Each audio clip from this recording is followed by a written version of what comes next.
Realty, and joining is my husband, John Stevens, with Stevens Landscaping Professionals, and we're starting a new project update here. This is the first update of a series that will follow along with a project along the shores of Lake Winnipesaukee in Moultonborough.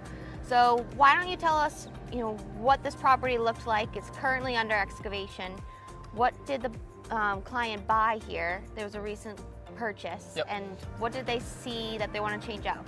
Yeah, so I think in general, purchased the home, I think less than a year ago, and have made plans to do a renovation on the home itself, kind of make it their own and expand the outdoor living spaces, both kind of directly off the house with some deck expansions that Jason Druin is doing, and then out on the landscape, make it more functional for their family, kids, and kind of their lifestyle. So we've prepared a design for them that kind of works, mainly a phase 1 waterfront renovation right now, to include kind of new access to the beach area, which is behind us, new patio spaces in lieu of existing pergola that was here, gazebo that was right here where we're standing, and changing the decks over that were under the house and going to patios, looking at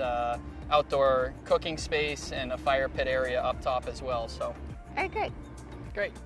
So when you started the project, were there challenges that you were faced with for the lot with the shoreland and permitting? What kind of things did the property have that you had to present or maybe had some challenges for it? So there's existing hardscape on the lakeside here, so we were able to basically count the existing hardscape square footages and convert for new hardscapes within the permissible limits of the state. We've also taken what were concrete paver patios and walkways that are impervious and gone ahead and we're going with natural stone that will be permeable with pea stone joints so the water can infiltrate through the patios as well. And so there was some constraints around how much square footage we could do based on the lot and what was existing. And then we'll go ahead and add a lot more vegetation along the shoreline to create a buffer from the lake and kind of restrict where the usable lawn area is up closer to the house area. So.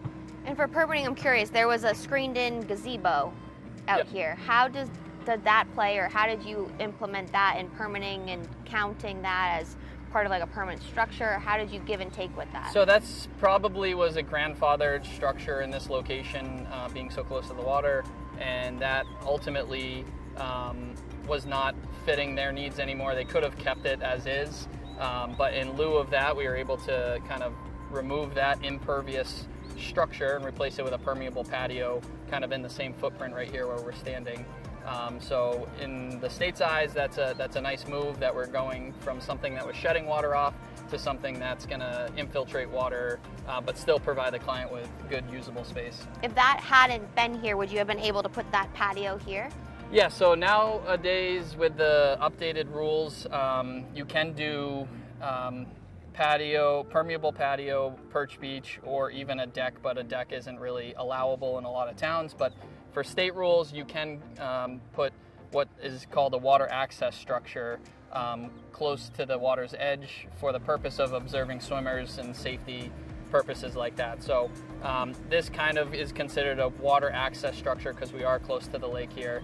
And every property by state rules is allowed to have some sort of water access structure, whether it's a permeable patio, a perch beach, but there are limitations around how big it can be and what slopes it can be in. Nice. And now we're approaching the next season, winter. Will this continue on throughout the season of winter? Yeah, so we're hoping to basically get the base prep done for all the patio areas, maybe get some of the patio areas out by the water's edge completed.